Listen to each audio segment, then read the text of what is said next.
Hello and welcome to another Doctor's Assistant 1 video. Today I'm doing a new news video of sorts. It's the 25th of December 2019 and it is Christmas this year. I hope everyone's having an awesome, happy, wonderful Christmas with family and friends and whatnot. And yeah, if I sound like I'm a bit queasy or not 100% there or 100% loud or whatever, I've got a bit of a sore throat, so that's why. Also, this isn't everything I got for Christmas. I did get some other bits and pieces, but they're either downstairs or over yonder, over the side, and they're just things that I don't particularly want to share in this video. They're just, well, basically, off the top of my head, they're clothes and t-shirts and stuff, and Labo VR, which I was very fortunate enough to get, which is like the Labo VR headset thing and the blaster I got, which is awesome. I practically got everything I asked for and some other bits and pieces and little knickknacks, as I want to call them, like this thing. And yeah, I mean, it's weird. I know most of the time this is a Doctor Who YouTube channel and that, which is totally fine, but this is going to go over some stuff that I like, that is other stuff that isn't just, Doctor Who or whatever. And yeah, which is pretty cool for me on a personal level, but also something else that is very close to me, which is my autism, which I don't feel like I talk about that much on the channel.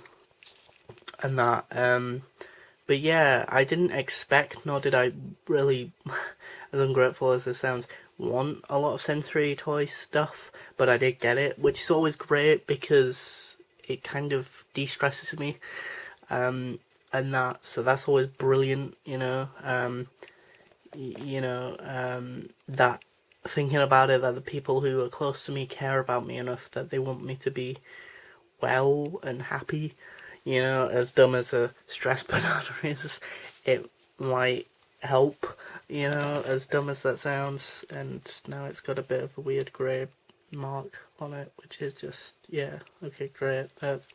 Let's pretend that's not there. But then also, you've got other things like a Tangle toy, like thing that I use a lot of these on a regular basis, really. I don't know why, they just alleviate quite a lot of tension and stress for me, which is weird to say out loud, but I'd be lying if I said that they didn't. And then there's this like twist and turny magic snake thing, which is kind of weird, which you can make in lots of different shapes and do different stuff with. And yeah, it's just like, that's pretty cool. I don't know if I'd use it out and about, but I'd definitely use it in and around my house. So yeah, that's kind of cool. And then I just got this random smiley face beanbag thingy, so that's cool as well. What was I gonna say? So yeah, they're all those things. Kind of out of the way, I guess, the sensory toy stuff. But yeah, if you're curious, yeah, like that's just where the t-shirts and the hoodie, Rick and Morty hoodie, and the VR thing is.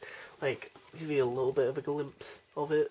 Like a bit of the box, which, get this, as I said to my brother, what is really funny is the fact that this is the 1 year of Christmas where there was barely any cardboard boxes, which is weird to say, because if there were lots of cardboard boxes, I could have used so much of the cardboard added on to like the blaster or the VR headset and stuff. So the 1 year that we don't have a lot of cardboard is when I get cardboard VR and or like a cardboard gun blaster thing. But every other year when we've had loads of cardboard, we've had to just get rid of it anyway. So yeah, the irony is there, or that's kind of ironic, at least in my head anyway. But I've got this Lego Star Wars little set thing, which my mum was a bit worried about, that I already had, but I don't. And even if I did, who cares really? I don't really care, because you know, the minifigures you could always just have more of, and likewise with the spaceships, really. But yeah, this gives me something to do, I guess, on Autism Bricks, which is one of the workshop things that I do at Specialist Autism Service, so can just build that there, I guess. So that's pretty cool. Moving on, I kind of want to save the Doctor Who stuff till last, really, and that, but yeah, even though you might have already seen some of it.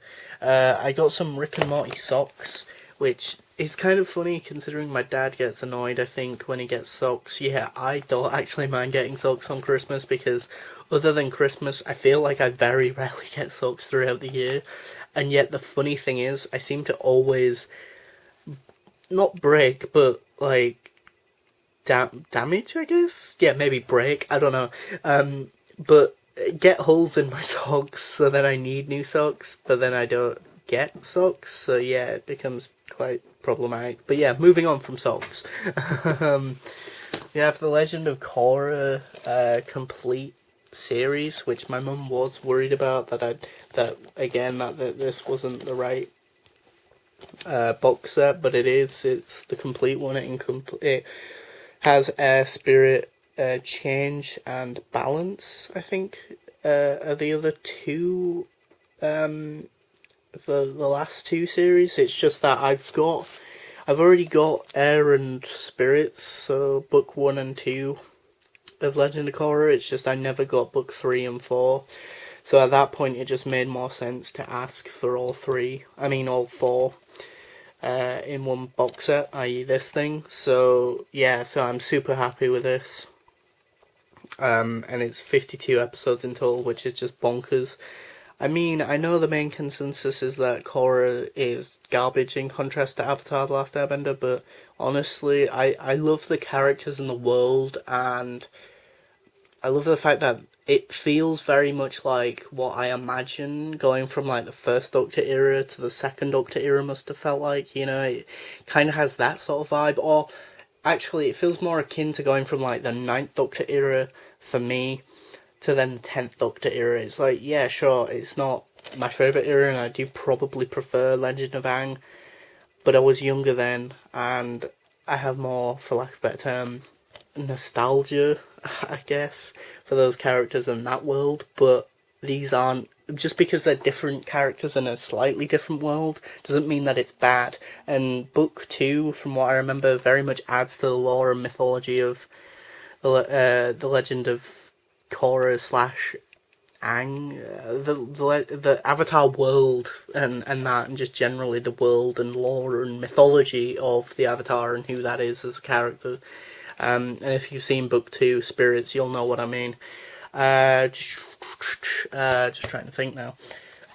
Moving on to the last thing that isn't connected in any way to Doctor Who, is there's a film here that is called It's Kind of a Funny Story, which I've watched twice now, I think, on Netflix. Really great film. I think it's based off a book. I also got Hunt for the Wilder People, which is downstairs, but that's because me, my mum and my brother are planning on watching that later today. Because my mum's not seen it before, I've only seen it once, and I think my brother just said earlier today that he's seen it twice. But yeah, this is a fantastic film. Like, I recommend watching it on Mental Health Awareness Week, because it is very much about mental health. And I don't know if I cried the second time I watched it, but I definitely am sure that I cried the first time I watched it at one of the scenes towards the end, with like how one of the characters makes one of the other characters feel. It's just so, for lack of a better term, beautiful, I guess. It's got a lot of heart, but it has to, really, because it would be really disrespectful if it didn't. Considering the themes and sort of stuff it's tackling, you know, with mental health, and that, which is why I'm totally fine with us not watching this today on Christmas, because again, it is about mental health, and that's quite a pretty intense topic really, and probably not something to expose myself, my mum, and my brother to on Christmas, as opposed to Hunt for the Wilderpeople, which is directed by Taika Waititi and is funny as fuck, from what I remember. And yeah, I can't wait to watch that. It's got the fat New Zealand kid from Deadpool 2 in it, so yeah, it's just a really funny film. Anyway, moving finally onto the. Actually, no, wait. I was gonna leave this to last, this thing, but I might as well do this now. But this is obviously loosely connected to Doctor Who, I guess. It's Sarah Jane Adventures Complete 1 to 5, which is just insane, because I used to have, I think, the first 3 series, or definitely the first 2. I might have got the third one, I can't remember. But either way, from what I remember, really do enjoy the Sarah Jane Adventures. It's kind of mad to think that it. Well, I have a lot of, again, for lack of a better term, nostalgia. I hate using that word, but when I'm only 21, but because then it makes me feel really old. But yeah, for this, it just takes me back to a really simpler time, or not even a simpler time, but like, it makes me think back to sort of maybe transitioning between primary to secondary school, which wasn't an easy time for me, being on the spectrum, but and having to deal with such a big change. But it's things like this and Doctor Who and Star Wars, The Clone Wars, and whatever else, dumb, stupid things that people are just like, oh, it's just a TV show. But to me, these things aren't TV shows in so much as they're more than that to me, because they helped me through what otherwise would have been,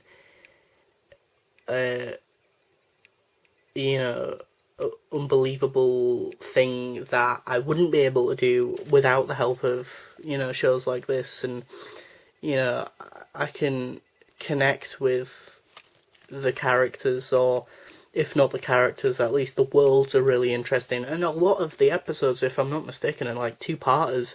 And the Trickster and some of the other characters and baddies and monsters were very much, like, if not scarier than Doctor Who villains at the time, they were at least maybe a bit more developed, or on par with Doctor Who, what Doctor Who was doing at the time, which is just insane, really. And that, but yeah, I can't wait to watch this today, or watch some of this today. And Elizabeth Sladen as an actress is just phenomenal, much like Tom Baker. I think it's really understated how much she is just Sarah Jane. I get the feeling, like, I never met her, but I feel like Elizabeth Sladen and Sarah Jane are very similar people, but then again, that's coming from someone who, as I say, unfortunately I never met her, but yeah, she adored the role and the character, and that's why she reprised it, and the idea that a whole generation of people who grew up with Doctor Who in the 1970s loved her. She was the bridge between John Pertwee and Tom Baker. She came back in school reunion to pretty much tell myself and a whole new generation that, other than just the new series, there was, the back catalogue of Doctor Who, there's more than just the new series. And then also the icing on the cake is that, yeah, she got her own spin-off, and that, which is just fantastic, which I think it's a love letter to her as a character, but I think also Russell is such an genius, intelligent man that I think he knew that back in the 1970s they did try and do a spin-off, with K9 and Company, but it just didn't work. Whereas he probably thought, you know what, we have the money, we have the budget, I am passionate enough about this, and I know there are enough Doctor Who writers and producers and other people that I can, for lack of a better term, maybe rope in to do this with me, and for that I commend him so much. He's a madman. Russell T Davies is a madman, I think. Just go watch Batman March and Billy talk about Christmas Invasion. They very much gush about Russell, and I don't blame them, because he is a madman. So yeah, that is definitely something to watch today. And if you didn't already see this, I've got Series 11 now, which is awesome. includes 4 bonus art cards, so I'm very curious to see what they are. I'm kind of worried to have this in this video because I'm worried that I'm going to get negative comments just for having this. I haven't even said anything about this at all on the channel very much, so because of the fan backlash and the toxicity around it, you know, which is just really sad, really, because, you know, it's like these people miss the point of Doctor Who, you know, and that, you know, and if you don't like the more optimistic aspect of Series 11, there's, you know, 10 other series of Doctor Who where it was a lot darker, or there were darker episodes, or themes, or moments, or speeches, or whatever else, do you know what I mean, in the new series. And then there's 26 years, and or, well, not 20, yeah, 26 years and or 26 seasons worth of, as I say, similar stuff. So, you know, it's a mixed bag.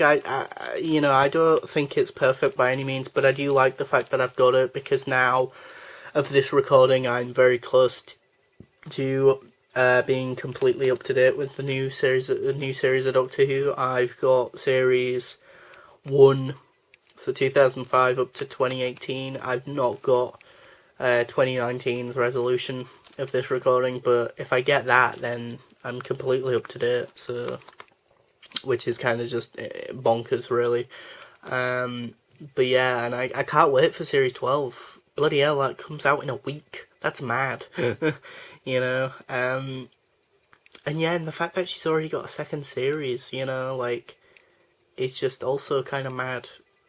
It's kind of all happened in a bit of a blur, for me anyway, but yeah, I mean, there are things that I love about Series 11 and or the new era, but there are things that I wouldn't say love, but there are things that I'm positive about and things that I'm negative about, and the idea that people aren't like that about any other era or aspect of any other sort of era or part of the show is weird to me. You know, the fact that some people online just seem to be so negative about it, as though everything else was totally fine in Doctor Who. Like, you know, like, I don't know, it's hard to really articulate, and it's annoying beyond is what I'm getting at, you know. You know, everything has its ups and downs. You know, I just gushed about Russell T Davies, but there's probably episodes of Sarah Jane Adventures that are a bit naff. There are probably episodes and things in Torchwood. You know, a lot of people don't like Miracle Day, but at the end of the day, if you don't like it, either don't watch it, or wait until it gets better in your opinion, or try and find the good things in it, you know? I don't think anyone tries to make any of these TV shows to piss people off to people's disbelief. You know, but I got Rose, the Target novelisation, which is awesome. Got a lot of nostalgia for, obviously, this first episode. I don't think it was the first episode I ever actually watched, though, but it's one of my earlier memories of Doctor Who. And what I love about Target books is that they're super short. You know, I think it's only 100 and some pages. You know, so that's pretty cool. And Russell wrote this, you know, and things that were left in the cutting room floor get added into this. Apparently Mickey's really developed in this, which is pretty cool. Or a lot more developed. I don't know if he's like a better character or if he's a bit more like how Mickey was later in the show, but in Rose, which would be weird. But either way, I can't wait to read this, because again, it'll be really cool. I don't know if I'd review this on the channel though. If and when I do read it, or finish reading it, I don't know if I'd review it on the channel. I mean, please comment below if you'd want to see me review it, or either of these Target books. I don't know. Day of the Doctor, which is going to be really weird to read. This one's obviously quite a bit longer than Rose. They also did, what other episodes did they do? They did, there was Christmas Invasion, who I don't know, I can't remember the name of the woman who wrote that one, but then there was also Twice Upon a Time, which was written by Paul Cornell, so Which is interesting, that one, because apparently he was writing that as it was being filmed, the episode. Like, they hadn't even finished filming Twice Upon a Time before he had to start writing the novelization, which is really interesting. But yeah, I love the cover. The cover's awesome.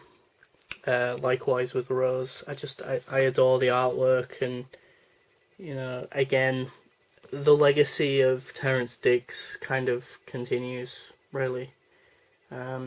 Because he was, in my head, he is very much the Doctor Who target novelization guy, really. I think he did 50 or 60 novelizations back in the day, which is just kind of mad. And yeah, fans used to refer to him as Uncle Terrance. He was script editor from 1968 to 1974, I think.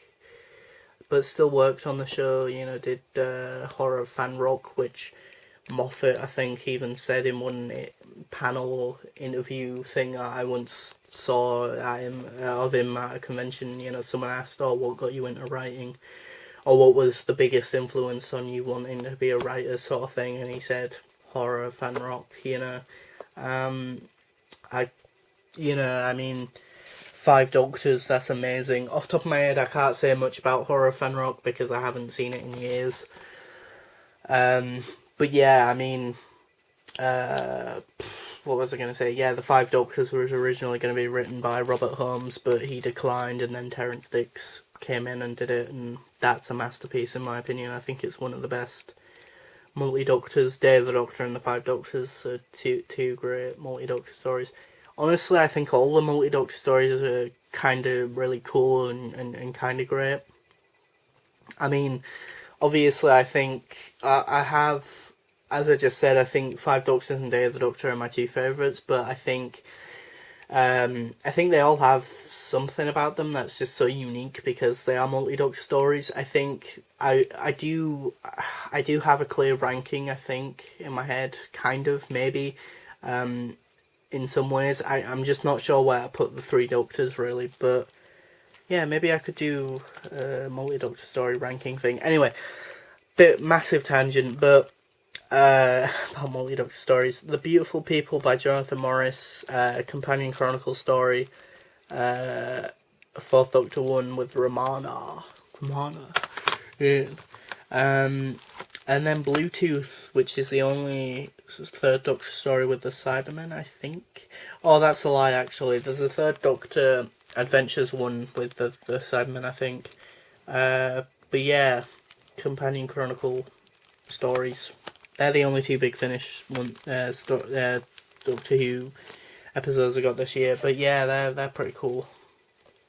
They were the standout off to, companion chronicles that I've wanted for the longest time. So I finally, in some ways, pulled the trigger and asked my mum to buy me them for my birthday for Christmas instead of buying them myself.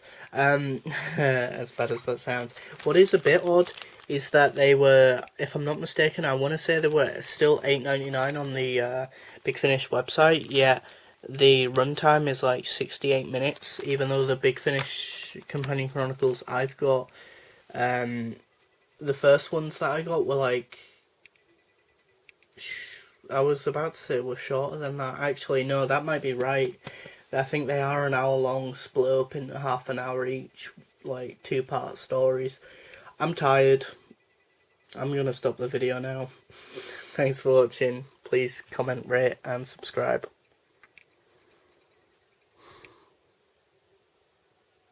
And Merry Christmas.